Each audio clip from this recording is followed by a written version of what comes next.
Meus amados irmãos, que a graça e a paz do Senhor Jesus seja sobre todos nessa noite, amém? Amém. Cumprimento também todos os nossos irmãos e amigos que nos acompanham nesse momento. Nós estamos reunidos para a nossa sexta aula do curso de Evangelização Urbana e Missões Quilombolas. E hoje nós falaremos sobre lidando com desafios e oposições. Esse é, sem sombra de dúvida, irmãos, um tema de grande relevância quando nós falamos em evangelização. Muitos de nós vão estar preparados para lidar com as resistências ao Evangelho. E, de fato, isso me faz lembrar de algumas situações assim, curiosas que eu vivi ao longo da minha vida. Como eu já compartilhei aqui com os irmãos, quem me conhece mais de perto sabe disso, a minha experiência com Deus, de conversão a Cristo, aconteceu ainda na minha juventude mais tenra. Eu já estava ali naquela transição de 16 anos para 17 anos, empolgado com muitas coisas, e aí o Evangelho veio e engrossou a empolgação. Então, naquele tempo, quando eu me deparava com qualquer tipo de resistência ao Evangelho, eu via aquilo de uma forma meio aguerrida. Vocês tinham uma ideia, eu não podia ver um cachorro latindo que eu repreendia, em nome de Jesus. Era por aí, não querendo ser desrespeitoso, nós podemos ter alguns amigos que nos acompanham, que fazem parte de religiões afro, por exemplo, mas eu não podia ver um trabalho de umbanda, despachos, essas coisas, eu metia o pé. Eu olhasse assim, eu ia lá e enfiava o pé, onde tinha terreiros de umbanda, tambor de Minas, essas coisas, eu chegava lá e metia o pé e enfrentava, queria brigar, pai de santo, assim foi a minha juventude, eu meti muito encrenca por causa disso. Infelizmente, naquela época, eu não fui muito bem orientado para lidar com essas situações. Hoje, graças a Deus, nós temos um outro pensamento a esse respeito, e esse pensamento é construído em cima daquilo que as Escrituras nos ensinam. E nós precisamos conversar muito seriamente sobre isso, para que o nosso trabalho evangelístico ele surta efeito. Para isso, convido a igreja, como de costume, vamos fazer a leitura do Evangelho segundo Mateus, capítulo 10, versículos de 14 a 15, qualquer um dos irmãos, lembrando mais uma vez que todos os nossos estudos, nós temos sempre o resumo em PDF, que é compartilhado no grupo da igreja, e que nós também compartilhamos com qualquer um daqueles que nos acompanham desde que solicitam. Vamos ler Mateus, capítulo 10, versos 14 e 15. Quem encontrar, por favor, fique à vontade. Se ninguém vos receber, nem escutar nossa palavra saindo da casa, ou cidade, sacos os vossos pés. Em verdade vos digo, o dia do juízo haverá menos rigor para o país de Sodoma e Gomorra do que para aquela cidade. Amém. Efésios capítulo 4, versículo 15. Mais um voluntário. Efésios capítulo 4, versículo 15. Qualquer um dos irmãos.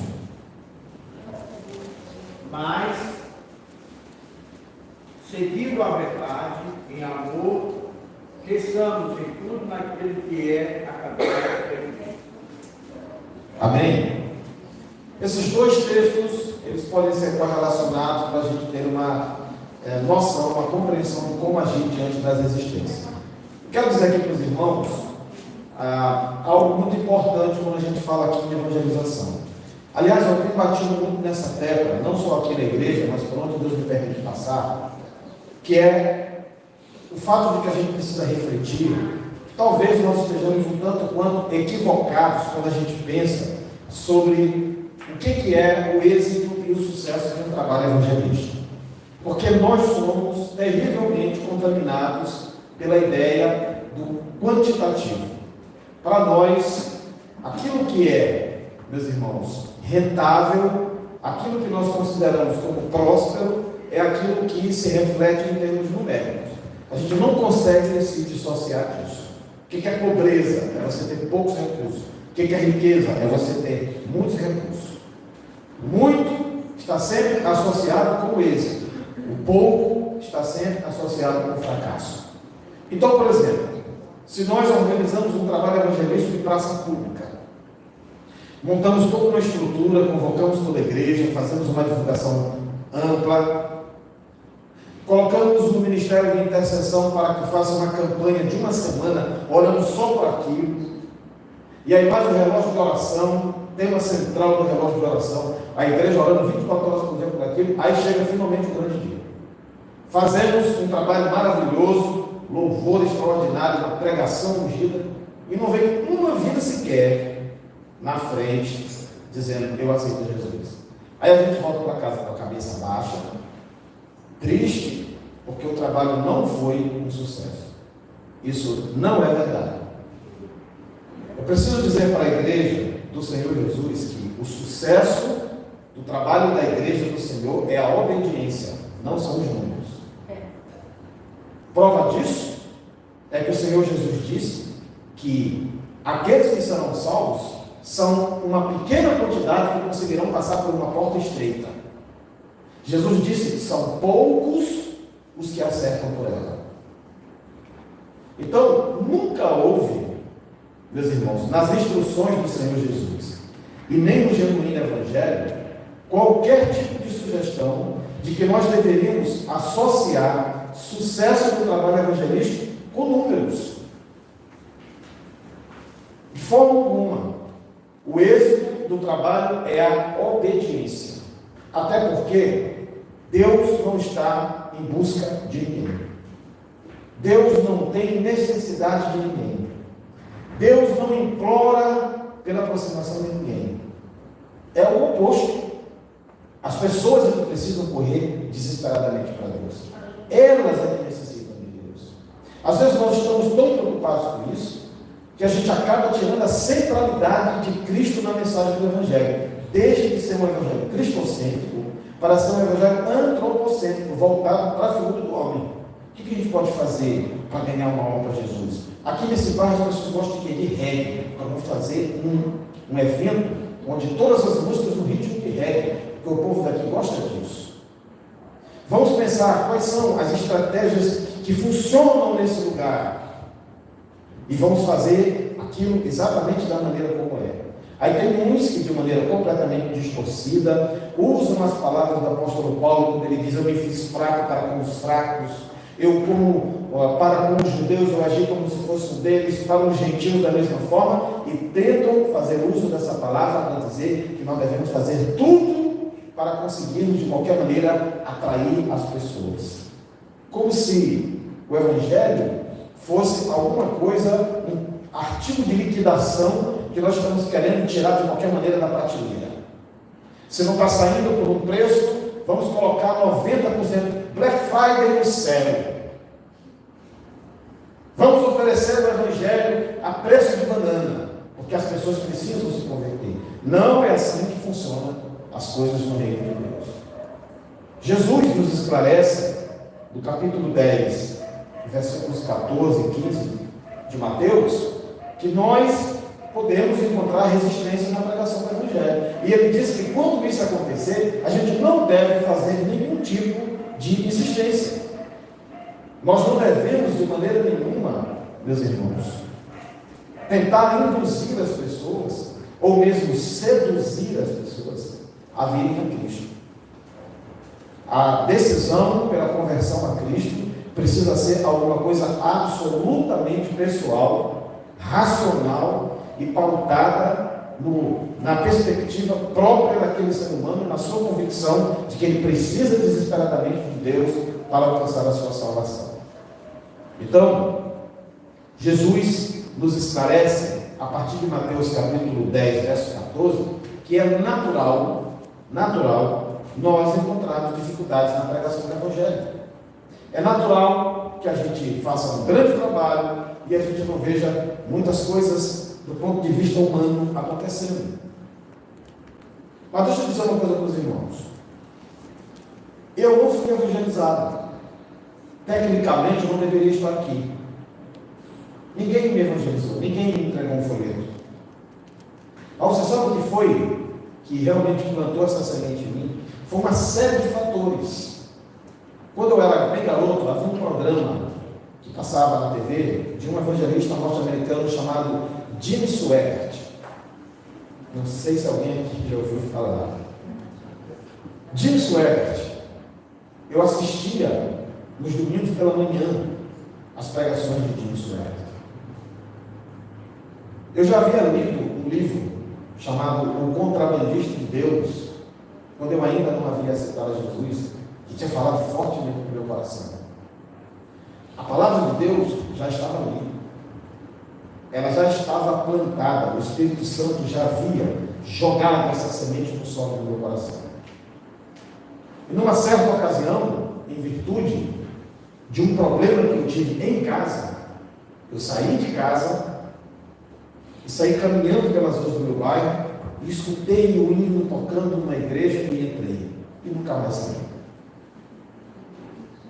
Não houve nenhum tipo de estrutura montada para que eu fosse atraído ao Evangelho. Eu tenho convicção de que o Espírito de Deus já vinha tratando comigo através de uma série de outras experiências que eu tive e de contatos que eu tive com o Evangelho, direta ou indiretamente.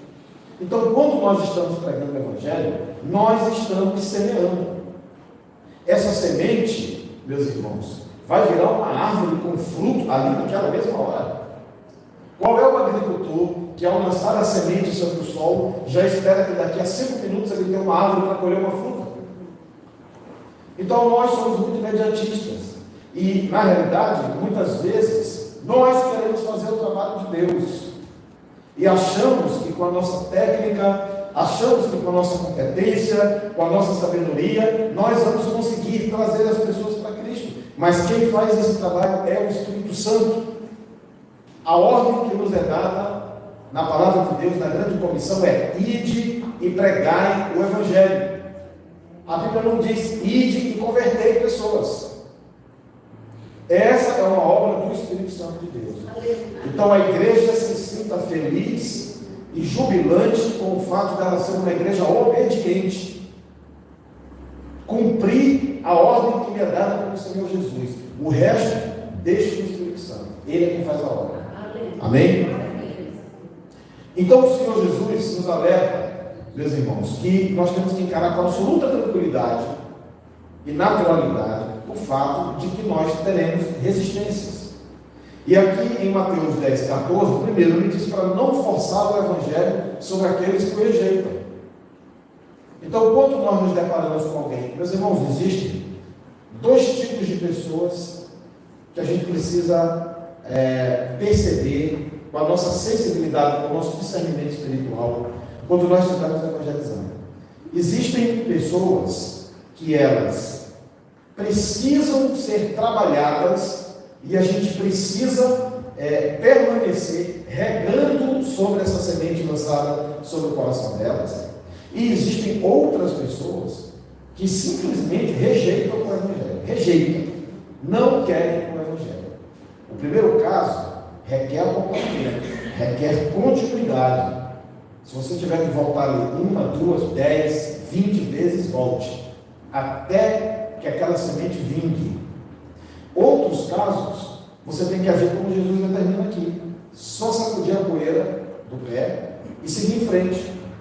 Casos de rejeição ao Evangelho não devem motivar a igreja a nenhum tipo de conduta de insistência. E quando você pensa assim, vou convidar alguém para ir ao culto, e você traz a pessoa até a igreja, aí chega aquele momento da palavra, né? Eu conheço um pastor que uma vez no culto, ele falou assim, ele pegou o microfone e disse assim: olha, hoje, se eu fosse incrédulo, eu me converti aqui. Que depois dessa pregação, eu não acredito, acho que até o diabo se converte. Falou desse jeito, né? Acredito que, para tentar, de alguma forma, sensibilizar, haviam pessoas incrédulas ali. E ele disse: não é possível, eu não acredito que não vai haver ninguém levantando a mão e dizendo: eu aceito Jesus, depois de uma mensagem poderosa, tocante como essa que houve aqui. Não devemos fazer isso, irmãos. Não devemos induzir as pessoas, não devemos de forma alguma ter ingerência sobre a sua decisão pessoal. Essas pessoas que são induzidas a se converterem se tornam um problema para a igreja mais lá na frente. E essas pessoas não permanecem, elas não vingam no reino de Deus, porque não foi sincera. Você já viu o casamento arranjado? Né?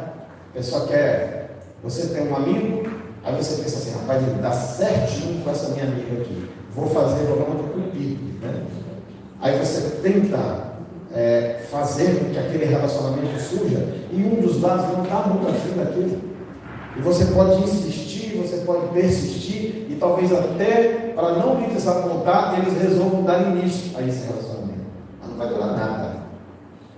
Não tente levar ninguém a Cristo por força e por violência, porque isso acontece pelo Espírito Santo de Deus.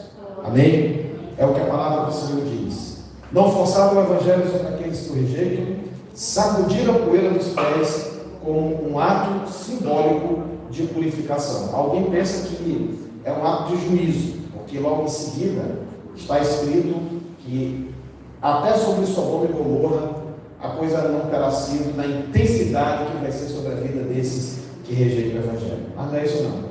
Sabe, irmãos, a rejeição ao Evangelho é alguma coisa tão drástica, tão repugnante, é alguma coisa tão trágica na vida de um ser humano, que Jesus aconselha você a não deixar nada daquele ambiente sobre sua vida, a remover até o pó e a seguir o seu caminho. É também uma belíssima expressão do que significa você deixar aquilo para trás. Isso também nos leva a uma reflexão muito profunda. O Evangelho é uma caminhada progressiva, irmãos. O Evangelho, ele não é um veículo com retrovisores. Você não olha para trás quando você serve a Cristo. Por isso está escrito: quem põe a mão no arado não pode olhar para trás. E a Bíblia também diz: aquele que retroceder, a minha alma neste não se compraz. Deus nos manda seguir em frente sempre. Quando as coisas não vão muito bem, quando o trabalho não dá o resultado que a gente gostaria que ele desse, a palavra de Deus diz que a gente não deve ficar preso a isso, a gente deve avançar. Amém? E sempre dando às pessoas a liberdade absoluta para que elas se decidam por si próprias, e não por indução, por sedução ou por qualquer tipo de manipulação mental sobre as pessoas. Eu lembro que eu participei de um projeto evangelístico numa certa ocasião, e eu ficava impressionado porque eu já tinha ouvido falar daquele projeto, ele já tinha acontecido em algumas cidades, e os números de conversão eram muito altos. Eram 2 dias de trabalho, e geralmente eram 100 e tantas pessoas se convertendo. Eu ficava impressionado com aquilo. E eu nunca tinha participado, e num determinado ano eu participei. Quando eu participei, eu vi por que os números eram tão altos. O que eles faziam? Eles iam nas casas das pessoas, e ali nas casas oravam, evangelizavam, e aí eles, no momento em que eles oravam pelas pessoas e elas aceitavam uma oração, quando eles saíam dali, eles registravam ali como uma conversão. E aí esse dado ia para os boletins, né, para os relatórios, e dava aquele número absurdo. E você não via aquelas pessoas nunca na igreja. Uma pessoa que simplesmente recebeu uma oração, e eles quantificavam isso como uma conversão a Cristo. Isso é um absurdo, um superfaturamento no Evangelho é demais, né? Deus está de olho nisso tudo, nós não precisamos disso. Deus não precisa e nem quer isso. Deus deseja receber a reciprocidade do amor que Ele dá pelo outro. E amor é uma coisa que a gente quer de forma natural, não forçada. Por isso, a pregação não pode ser uma forma de você obrigar as pessoas a virem para Cristo. Deixe o Espírito Santo de Deus trabalhar. E se a pessoa não quer saber de Deus, sacuda a poeira e siga em frente. Amém? É o que a palavra de Deus nos manda fazer. Ainda em Mateus, no capítulo 10, no versículo 15, agora, nós aprendemos um outro aspecto importante sobre essa abordagem, sobre a questão da resistência. A importância de perseverar, meus irmãos, apesar da resistência. Como eu falei há pouco, quando Jesus disse sacudir a poeira e seguir, ele está falando que aquele episódio não pode ter nenhum tipo de repercussão no nosso ânimo. Aliás, irmãos, o ser humano, e aí envolve o crente também, ele parece assim um balão a gás, né? Eu não sei vocês, mas quando eu era menino, eu gostava muito quando meus pais me levavam nos parques e tinha uns balões lá, que a brinca era grande. Lá em casa para ter um balão daquilo. E aí a gente apunhava, minha mãe que eu queria um balão, tinha uns lá que tinha forma de bicho, de dragão, era aqueles que eu queria. E aí, eu me lembro que era uma festa muito grande quando meus pais compravam um balão daquele para mim e levavam para casa. Quando era no outro dia de manhã, o balão estava no chão. E aí a choradeira era grande, né? O que aconteceu com aquele balão? Estava tão bonito, estava lá em cima. E eu gostava de brincar porque amarrava um cordão e eu gostava de soltar ele lá no teto, ficar no teto. Aí eu ficava pulando para trazer ele de volta. E aí, quando eu botava no lado da minha cama, quando foi de manhã, o balão estava no chão. Murcho. É porque o gás escapou, né? Alguns crentes são igual balão a gás. Eles começam com alegria, com vício, com determinação. Eles começam com empolgação. Eles começam com aquele sentimento de valentia. Eles começam com toda aquela energia. E aí os dias vão passando, o tempo vai passando, e você vai percebendo que as pessoas vão começando a decair no seu vigor, no seu ânimo e na sua determinação em prol do Evangelho. Não é à toa que lá em Apocalipse nós aprendemos que devemos voltar ao nosso primeiro amor. Volta às primeiras obras, de onde caíste, e regressa ao teu primeiro amor. Muitos de nós, irmãos, deixam o primeiro amor passar. E isso acontece também no trabalho evangelístico. Às vezes nós estamos com uma expectativa muito elevada do que vai acontecer nesse trabalho, e quando nós nos deparamos com uma situação como essa que Jesus colocou aqui, isso acaba tendo um efeito retardante, ou um efeito de gerar algum tipo de retrocesso, algum tipo de diminuição no ânimo, no encorajamento e no desejo de fazer a obra do Senhor. Vocês perceberam como os discípulos ficaram felizes pelo fato de que eles expulsavam demônios, eles conseguiam ver as pessoas sendo curadas, voltaram para Jesus extremamente felizes, porque aquilo estava acontecendo. Mas o que será que foi que aconteceu com esses mesmos discípulos na hora que a tribulação chegou firme contra a igreja do Senhor? Que todos eles desapareceram. O que será que aconteceu com eles no momento em que o imperador romano estava pendurando corpos de cristãos em postes para iluminar a cidade de Roma? Corpos incendiados de cristãos.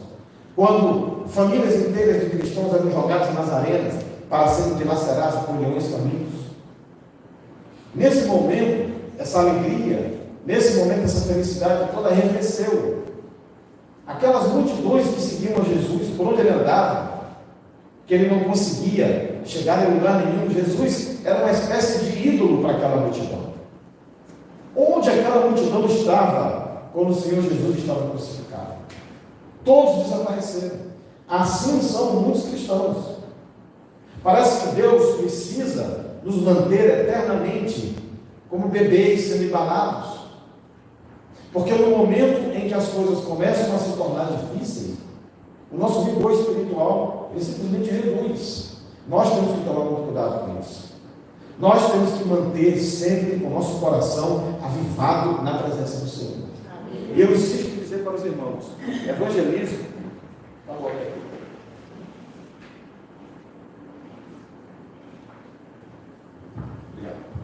eu insisto em dizer para os irmãos, evangelismo é um ato de obediência. É um ato de obediência.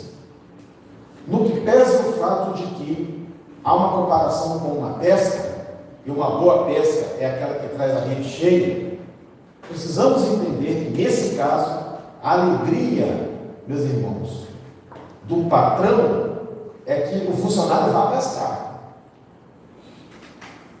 Não necessariamente que ele traga a rede cheia de peixes. Se vier, glória a Deus. Queremos isso, queremos o mundo inteiro aos pés do Senhor Jesus.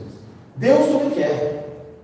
A Bíblia disse que a vontade de Deus é que todos os homens se arrependam e sejam salvos. Mas a gente sabe que nem todos virão. Por quê? Amém? Porque a vontade de Deus, meus amados, é que esta ação seja natural e espontânea, e não constituída por nenhum tipo de artifício que obrigue as pessoas a fazer tal coisa. Então, quando nós não vemos esses resultados, a gente costuma se abater, a gente costuma se entristecer. Existem algumas igrejas que abandonam seus projetos missionários, abandonam seus projetos evangelísticos, porque não estão vendo as coisas acontecerem. Não sabem que, eu já falei isso aqui, uma certa ocasião, hoje a China é um dos países com o maior número de cristãos no mundo. E é um país onde o evangelho é proibido. Mas estima-se que haja mais de 30 milhões de evangélicos, de cristãos na China. Escondidos ali. O evangelho subterrâneo. Mas, meus irmãos, demorou muito tempo para que esse fruto viesse a brotar. Missionários passaram por ali, morreram ali, sem ver uma única alma rendendo-se a Cristo.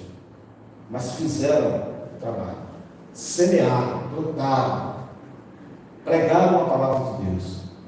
E aquilo repercutiu no tempo de Deus. E hoje, vê-se os resultados. Então, temos que nos dar por satisfeitos e felizes com o simples fato de Deus nos conceder o privilégio de sermos proclamadores do seu Evangelho. A honra que recai sobre nós de sermos testemunhas do Senhor Jesus. Imagine vocês, o que pode ser mais honroso nessa terra do que nós sermos representantes de Deus nela? Nós anunciamos o Evangelho Salvador. Isso é o máximo do que nós poderíamos almejar nesse presente século. Qualquer coisa que aconteça não pode abalar, não pode alterar a nossa felicidade, o nosso contentamento, o nosso louvor a Deus pela honra de poder pregar o seu Evangelho. Por isso Jesus disse que devemos sacudir a poeira do pé e seguir em frente, numa sinalização clara de que nós temos que perseverar fazendo a obra apesar da resistência. E resistência, meus irmãos, é o cenário que se apresenta para todos nós daqui para frente. Eu sou de uma época em que nós vimos pessoas se levantando em tudo que era culto e vindo na frente e aceitando Jesus. Isso é raro hoje em dia. É raro hoje em dia você ver essa cena acontecer. Estamos vivendo um período de grande endurecimento espiritual. Estamos vivendo um período de grande resistência ao Evangelho. Estamos vivendo um período em que as hostes do inferno, através de vidas que têm se colocado à disposição do diabo, têm se erguido de maneira terrível contra a pregação do Evangelho, questionando o Evangelho, minimizando a palavra de Deus, desqualificando a palavra de Deus, tentando reeditar a palavra de Deus. Então, é natural que nós tenhamos, em nosso tempo, muita resistência à pregação do Evangelho. Mas isso não pode interferir de forma alguma, meus irmãos, na nossa determinação em seguir adiante, em fazer a obra de Deus e sempre com muita alegria no coração. Amém? Não pensemos em números, pensemos em ser fiéis e leais ao Senhor nosso Deus. Quando nós lemos o texto de Efésios 4,15, quem leu Efésios 4,15 foi o irmão, lê de novo, meu querido irmão Soares. Efésios 4,15. Mas seguindo a verdade, em amor, cresçamos em tudo naquele que é a cabeça de Cristo. Bom, esse texto, meus irmãos, fala que nós precisamos agir com sabedoria quando nós tivermos uma circunstância de resistência. Então eu quero colocar aqui algumas situações e eu queria saber como os irmãos iriam lidar com essas situações, certo? Por exemplo, vou começar com você, irmão Soares.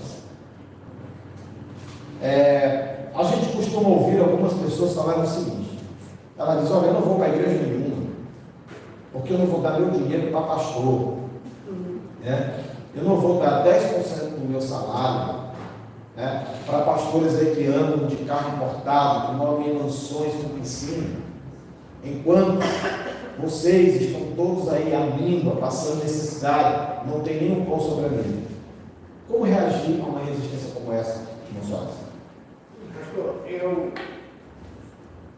dentro do conhecimento da palavra, como o senhor acabou de fazer esse primeiro tema aí, a respeito de como nós chegamos a abordar uma pessoa, eu tenho uma dúvida em relação, que eu falei essa pergunta, talvez seja para todos, que algumas situações, durante já bastante tempo, a gente tem visto alguém pregar o Evangelho, e tem uma passagem na palavra de Deus que diz assim: se tu não te converter, tu vai para o inferno.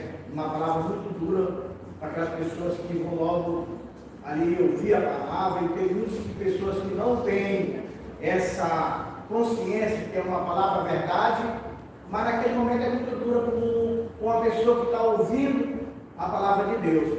Eu queria ver depois de o senhor falar para nós como que a gente pode proceder, que eu vejo alguns irmãos procedendo dessa maneira, entendeu? E lá na frente a gente vê, dizer, olha, porque eu não vi, eu vou para o inferno, entendeu? Então tem essas questões aí que eu sei que a palavra de Deus está dizendo, que aquele que não for, vai para condenação, né? Mas em termos naquele momento de evangelização, uma palavra um pouquinho mais dura a respeito disso. Em relação à sua pergunta, para quem é maduro na fé, e quando se questionar essa oposição a respeito do dízimo e da oferta, a gente tem base dentro da palavra de Deus, né? A gente tem que entregar o nosso dízimo ao Senhor, pelo Senhor, né? E independente daquilo que vai acontecer, porque quando você deposita o dízimo na casa do Senhor, é para manter na casa do Senhor em tudo.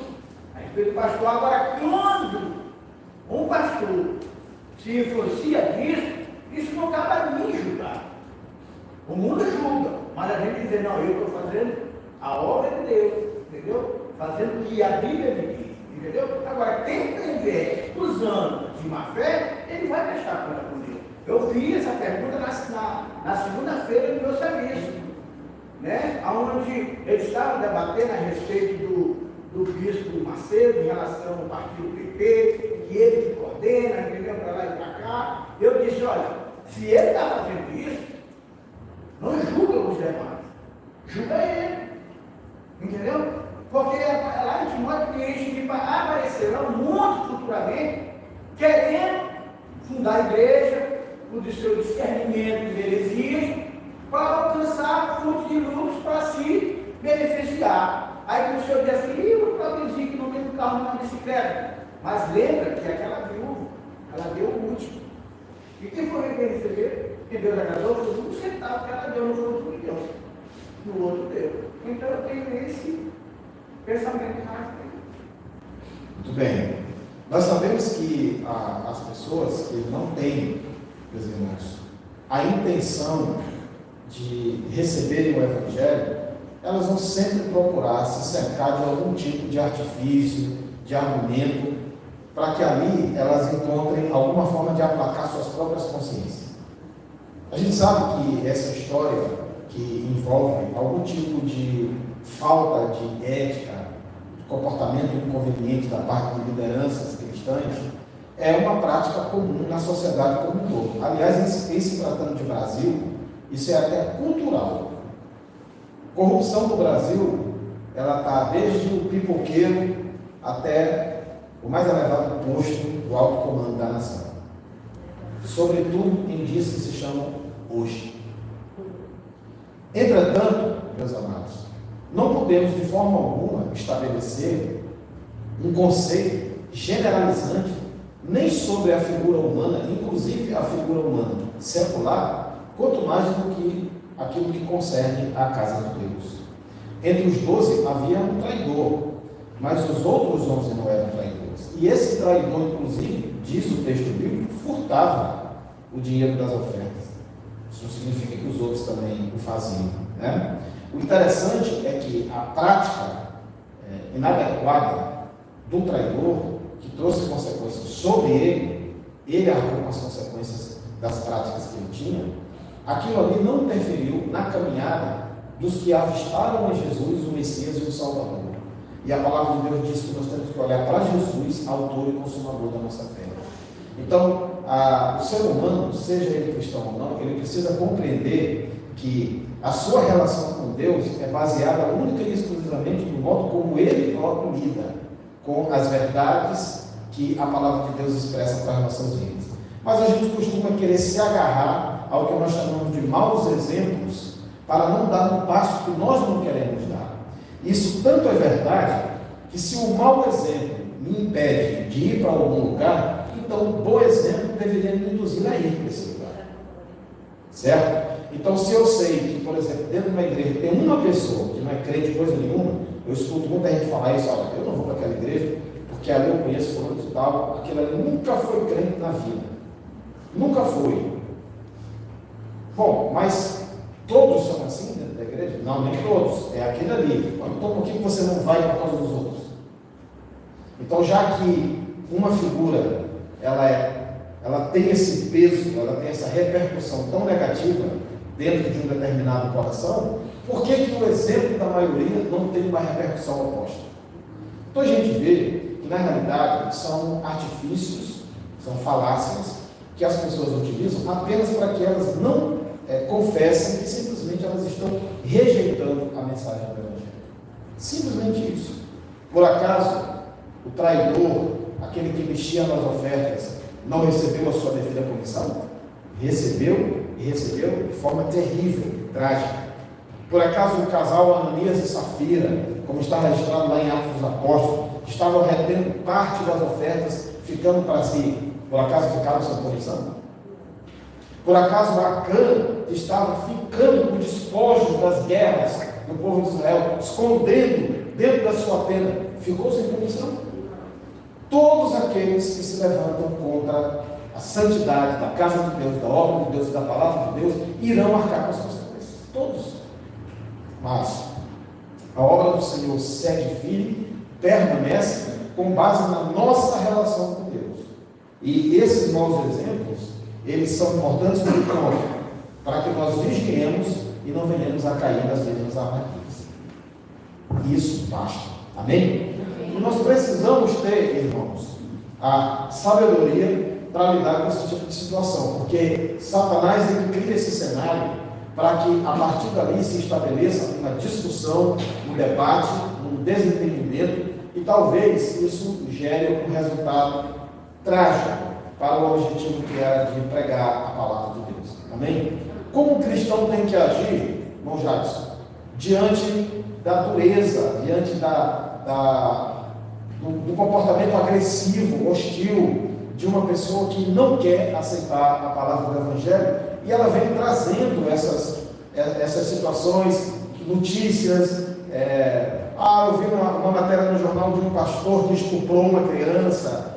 Eu vi uma reportagem de uma igreja onde extorquiam as pessoas, e faz isso com extrema agressividade. Como que nós, no momento do trabalho evangelístico, devemos lidar com essas situações? Pastor, na verdade, como o senhor acabou de falar, né, as pessoas já estão com aquela visão, com aquela dureza, né, aquele rancor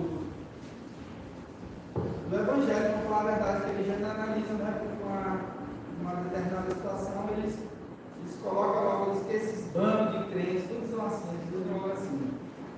Aí, assim, eu devo ser só público aqui nessas horas. Ele é do comigo, também. Não adianta a gente. Tem pessoas assim, pastor, que não adianta a gente entrar com a palavra, ele já está com a opinião totalmente já formada. E muitas das vezes nada do que a gente vai falar chega aos ouvidos dele, vai cantar algo estilo para agredir mesmo. E muitas das vezes eu acredito que nem adianta a gente debater com pessoas assim. Amém. Maria.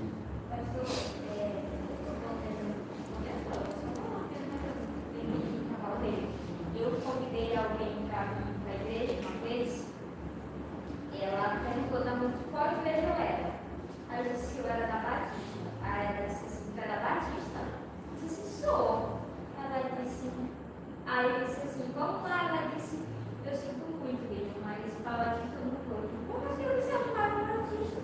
Apenas eu fazendo um convite. Ela disse, porque lá tem pessoas, tem uma pessoa que lá eu não sou crente.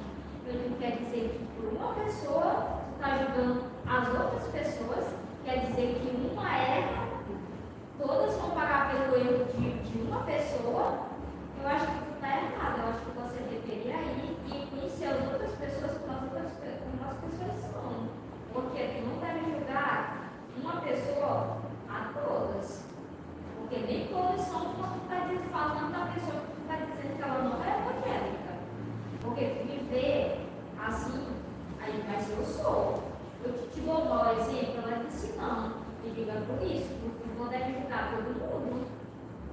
Nem todos da Batista não são do jeito que está falando da pessoa que está falando aí. Uma vez, uma pessoa me disse isso, aí eu perguntei para ela assim, o que você acha que vai acontecer com essa pessoa? Ela vai para o inferno. Falou assim mesmo para mim. Esse aí vai para o inferno. Porque essa pessoa não é crente coisa nenhuma. Não é crente coisa nenhuma, vai para o inferno, gente. Você vai junto. Você acabou de pronunciar a sua própria sentença, porque você não é crente. Então, se você está já traçando o destino eterno de uma pessoa, porque você chegou à conclusão de que ela não é crente, saiba que você está se colocando na mesma situação dessa pessoa, porque você também não é. Aí ela disse assim para mim, mas só que é o seguinte, ele lá sabe da verdade, ele lá conhece a verdade. Eu digo, e você não conhece a verdade? Eu digo, acredito que conheça, porque você está tendo o discernimento de perceber que a pessoa está errada. Se você não conhecesse a verdade, você não saberia que essa pessoa está errada. Então, você está exatamente no mesmo patamar. Se você me condenar, está se condenando junto. Então, nós, meus irmãos, temos que estar prontos para encontrar essas situações, né? E saber que são circunstâncias que a gente tem que lidar com sabedoria e não agir. E aí eu vou entrar na questão que o irmão Soares colocou, meus irmãos, não agir de uma forma em que a gente vai estar dando combustível para o diabo naquilo ali. Muitas vezes a gente faz isso. Essa situação que o irmão Soares colocou, para mim é isso. É tipicamente isso. Quando você já inicia a abordagem evangelística com um certo ar de superioridade em relação a outra pessoa. Você já tem uma sentença, né, traçada para a pessoa. Você sabe que eu li outro dia uma matéria, viu, irmão Didi, que disse que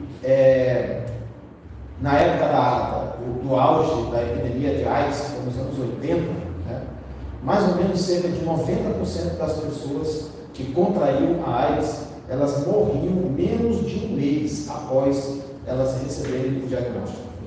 Aí, muitos psicólogos afirmam que isso acontecia pelo efeito devastador nas pessoas que causava o fato de elas tomarem saberem daquela notícia, para elas já significava uma sentença de morte. Hoje, uma pessoa que tem o vírus HIV vive a vida toda com as medicações, tem uma série de dificuldades, continua sendo uma doença terrível, mas com todo o acompanhamento, todo o aparato de saúde que existe hoje, às vezes tem uma pessoa que ela é soro positiva, convive com a gente não sabe. Mas naquele tempo, as pessoas morriam muito rapidamente e não era de AIDS. Era pelo efeito devastador que a notícia causava nas pessoas. Isso aconteceu também agora na pandemia. Muitas pessoas morreram de medo, aterrorizadas pela grande campanha que se fez, do meu ponto de vista, criminosa, no sentido de gerar um pânico generalizado no meio da humanidade. Uma coisa terrível. Então, meus irmãos, se eu entro num processo evangelístico logo, de imediato, taxando aquela pessoa como alguém que vai para o inferno, eu não posso esperar um resultado positivo de uma abordagem evangelística como essa. Mas, pastor, não vai para o inferno mesmo? Vai. Mas eu estou trabalhando para que ela não vá. Eu não estou trabalhando para sentenciá-la. Eu não sou o juiz. Não sou eu quem tem que dizer você vai para o inferno. Eu tenho que trabalhar para que ela não vá. E nesse sentido, preciso ser sábio no modo como eu me dirijo às pessoas. Preciso saber me pronunciar diante das pessoas, para que elas consigam enxergar em mim, meus irmãos, alguém que reflete o caráter do amor de Cristo. Isso certamente vai ter um efeito muito mais produtivo para levar aquela vida a refletir sobre a sua necessidade de aceitar Jesus, do que eu só chegar diante dela e dizer que você vai para o inferno. Conversa porque você vai para o inferno. Vai para o inferno. Bom, nós sabemos disso. Quando Jesus diz, olha, sacode a poeira do pé, vai ser pior nessa vida do que como foi Sodoma e Gomorra? Está claro. O juízo sobre aqueles que rejeitam o Evangelho já está claro na Bíblia. Nós sabemos disso.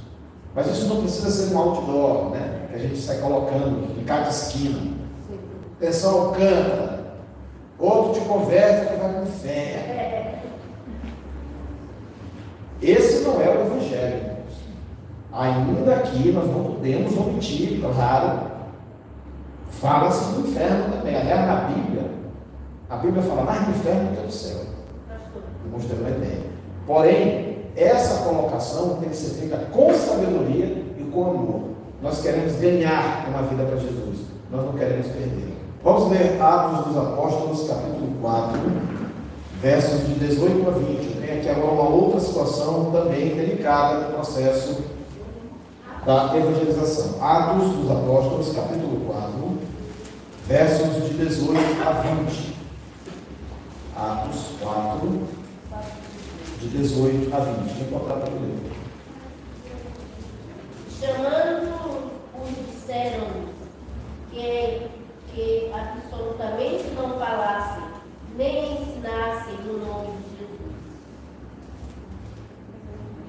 Respondendo, porém, Pedro e João lhe disseram: Julgai-vos se é justo diante de Deus ouvir-vos antes a voz do que a Deus? Porque não podemos deixar de falar o que temos visto e ouvido.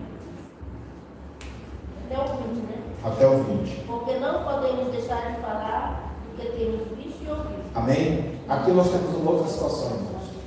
Aqui nós temos a oposição cultural e religiosa. Como nós devemos lidar com isso? Bom, ainda que nós tenhamos que ter todo esse discernimento, todo esse cuidado, para que a gente não acabe sentenciando uma vida e a gente acabe dificultando a sua chegada, a sua aproximação a Deus. Por outro lado, nós como igreja temos que ter posição firme naquilo, em torno daquilo que nós cremos. Nós vemos aqui o fato de que os apóstolos eles enfrentaram oposição das autoridades religiosas da sua época pelo fato deles pregarem o Evangelho. Olha, no ano passado eu estive numa cidade aqui no Maranhão, uma cidade muito grande, pregando, e eu soube de uma história que eu fiquei pensando sobre aquilo. Um irmão contou para mim, eu vi uma igreja muito grande, muito bonita, uma igreja evangélica de lá, a igreja mais antiga da cidade, e ele disse assim para mim: pastor, mas a gente olha uma igreja desse tamanho aí, e a gente às vezes não para para pensar na luta que foi com os que iniciaram esse trabalho. Aí ele me contou que o missionário que deu início a esse trabalho lá, ele vivia do estado do Piauí para essa cidade aqui no Maranhão, para pregar o Evangelho. Ele ia de bicicleta. E aí, o bispo responsável por toda aquela região dava uma ordem para que a população não desse água para ele beber.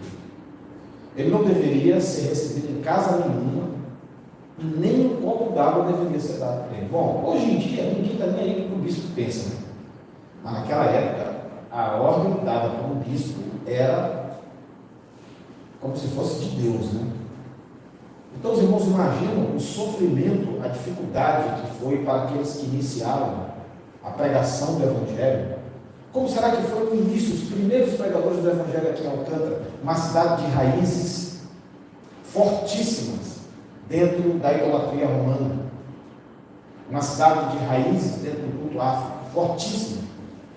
É aí que está atrelada a chamada cultura local.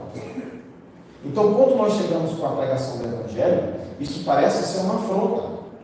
Parece que nós estamos tentando destruir a cultura de um local. Como lidar com isso? Como que eu enfrento uma situação cultural? Os romanos, eles adoravam, meus irmãos, a uma versão dos deuses gregos. Os romanos eram fãs dos gregos. Então, os gregos tinham os seus deuses e os romanos tinham os deuses paralelos, correspondentes, né? Como acontece com a Umbanda e o catolicismo, que tem um orixá para cada santo.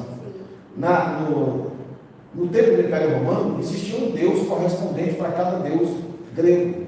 Então, que evangelho, que ensino é esse, que religião é essa, que chega dizendo que só existe um Deus, que todos os outros são falsos? E ainda por cima, um homem caminhando entre nós, um sujeito simples, um carpinteiro que vem da cidade mais desprezível que existe no país, dizendo que ele é o Messias, que ele é o Salvador, e que nós temos que confiar nele para ser salvo. Como lidar com isso, irmãos? Como que nós conseguimos enfrentar esta circunstância? Eu tive uma experiência recente de trabalhar numa escola quilombola. E haviam certas manifestações dentro do ambiente escolar que, por força de lei, tinham que acontecer. Mas eram afrontas ao Evangelho. E a tentativa era de nos silenciar. A tentativa era de impedir que nós nos pronunciássemos diante de certas situações, que são mascaradas como cultura, mas que nós sabemos perfeitamente bem qual é a origem daquilo e qual é o mal que aquilo proporciona espiritualmente para uma população inteira. Mas como devemos lidar com isso? Lopes, a sua opinião, como que o evangelista, o pregador do Evangelho, chegando num local, encontrando resistência cultural, como que ele faz? Eu estou lhe perguntando isso porque eu vou dar um exemplo, eu quero saber se o senhor concorda. Há um determinado pastor que chegou para mim uma vez e disse assim, ele disse, olha, eu admiro muito suas mensagens, acompanho muito pelas redes sociais, mas tem um ponto no seu que eu discordo. Eu digo, fica à vontade. Num evento de pastores, eu nem o conhecia, ele veio a mim, assim, na lata, falando isso. Fica à vontade. Ele disse, o senhor é um representante da cultura branca norte-americana, gravatado, não faz parte da nossa realidade. E ele estava com aquelas roupas, aquelas vestes estilo africanas, com um troço aqui na cabeça, que não sei dizer o nome daqui, parece um cocado, um turbante, né? Na cabeça. Eu pensei que ele era eu pensei, será que eu estou num evento ecumênico, né? De repente ele é um babalorixá, né? Que está aqui. Não, ele é um pastor. Ele era um pastor de uma igreja evangélica.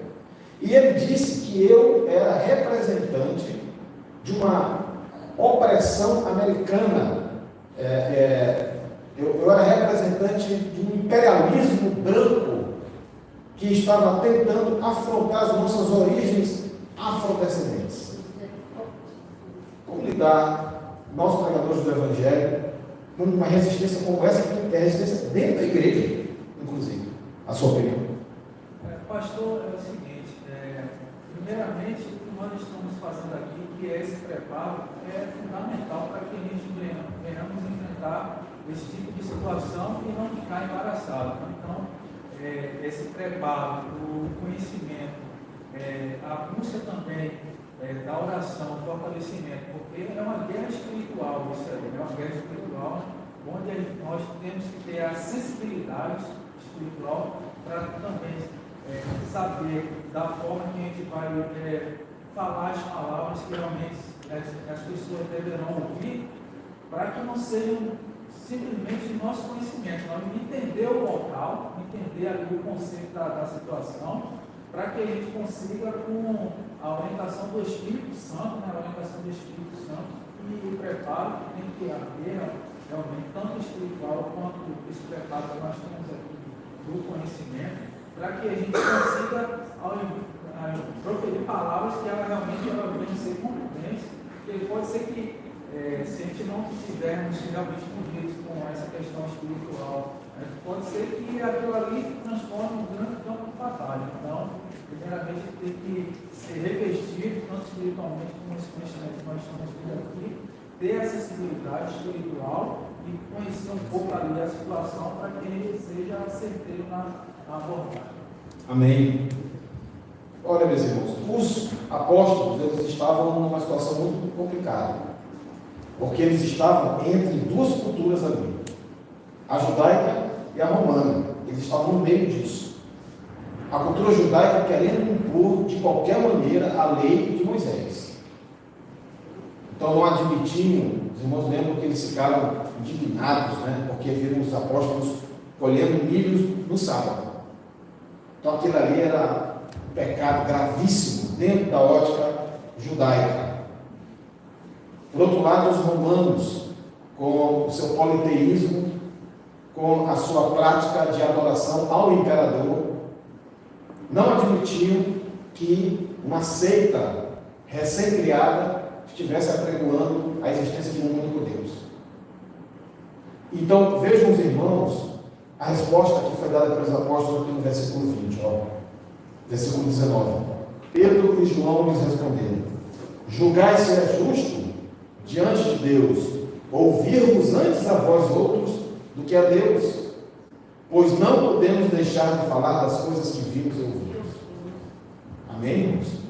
Em outras palavras, julguem vocês se é mais correto, é mais adequado, é mais interessante, é mais producente que eu proceda segundo o ponto de vista que vocês têm, ou de acordo com aquilo que eu tenho visto, que eu tenho constatado, que eu tenho aprendido diante de Deus. Os discípulos disseram que eles não poderiam negociar isso. Sofreram todas as consequências, foram perseguidos cruelmente, mas não cederam a nenhum tipo de imposição cultural e religiosa que surgiu como forma de resistência à pregação do Evangelho. Agora vejam bem, irmãos, eu não vejo nenhuma deselegância aqui da parte dos discípulos. Eu não vejo aqui nenhum tipo de confrontação, eu não vejo aqui nenhum desrespeito, eu não vejo aqui nenhuma agressão da parte deles, nenhuma ação, nem falada, e nenhuma reação do ponto de vista físico aqui, que desabone a forma como eles abordaram aquelas pessoas que lhes resistiram. Mas eles foram firmes com as palavras, eles foram contundentes com as palavras. Então essa é a forma que nós temos que agir diante da oposição cultural e da oposição religiosa, que é uma realidade que nós temos, irmãos. Quantas vezes a gente ouve, eu ouvi muito isso dentro da minha própria família.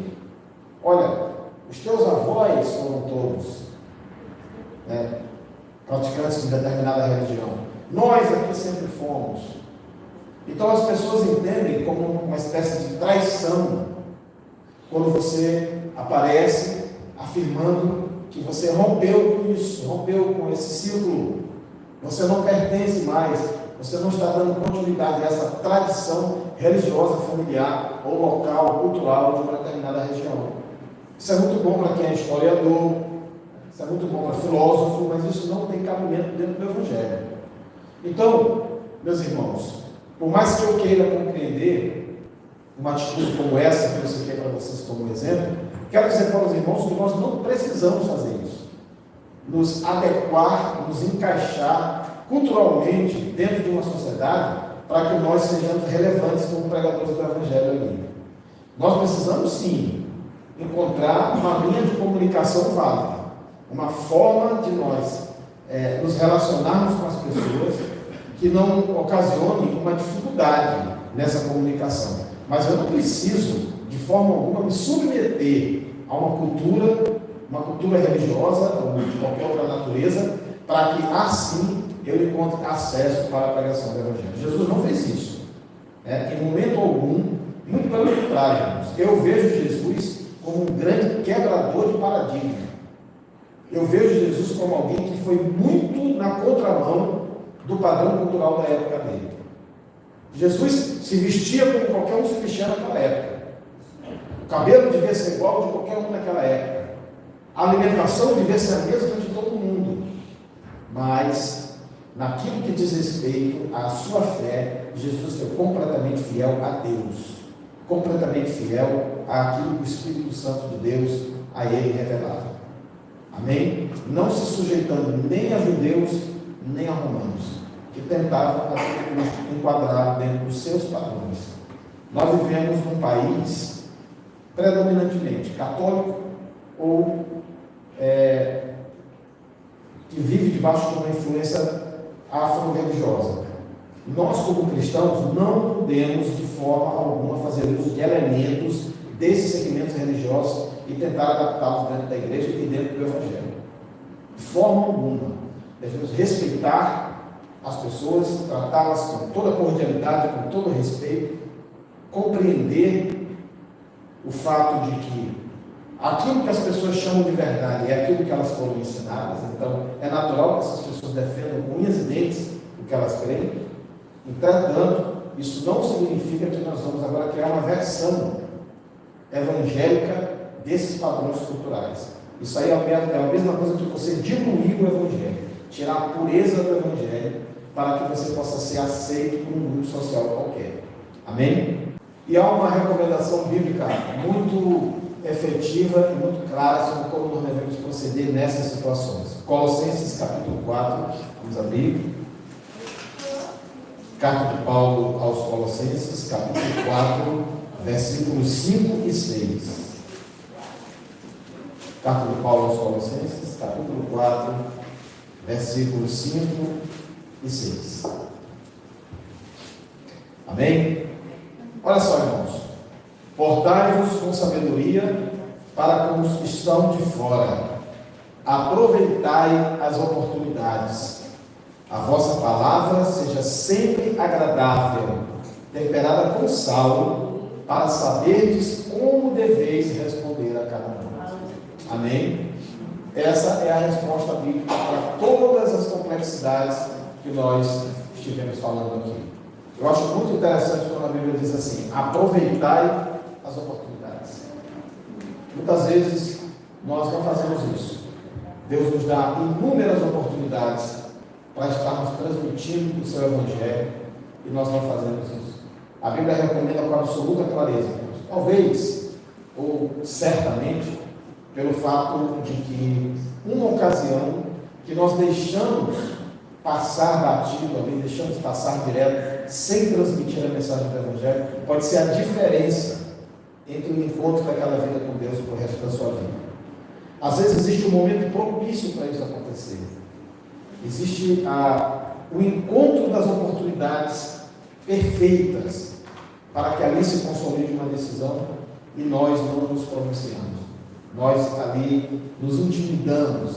Satanás muitas vezes nos amordaça através da nossa timidez, através do nosso envergonhamento pessoal, através do fato de que nós mesmos colocamos um obstáculo à pregação do Evangelho, quando nós nos julgamos incapazes de fazer isso. Temos aprendido aqui que a pregação do Evangelho é testemunho. Testemunho é dizer o que eu vi e o que eu ouvi.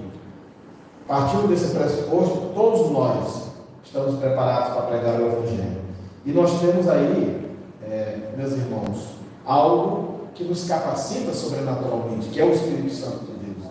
Temos a promessa da palavra do Senhor, que é Ele quem nos dá a palavra, é Ele quem nos dá a iluminação, é Ele quem nos dá o direcionamento num momento como esse. O cristão que se consagra, o cristão que tem uma vida de oração, o cristão que lê e medita na palavra de Deus, ele sempre vai ser capaz de evangelizar. Os irmãos podem ter certeza disso.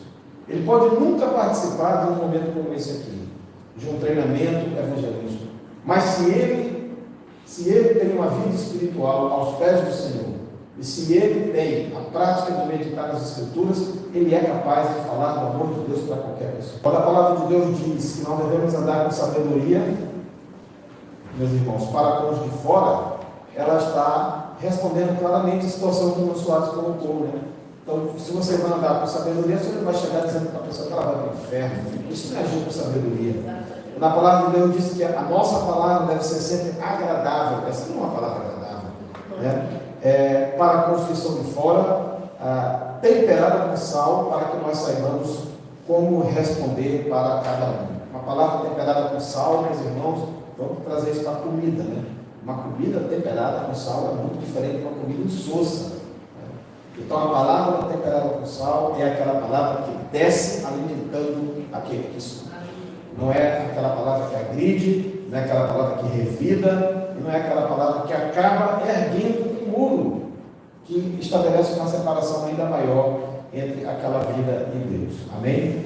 No fim das contas, o irmão Lopes colocou uma verdade muito grande.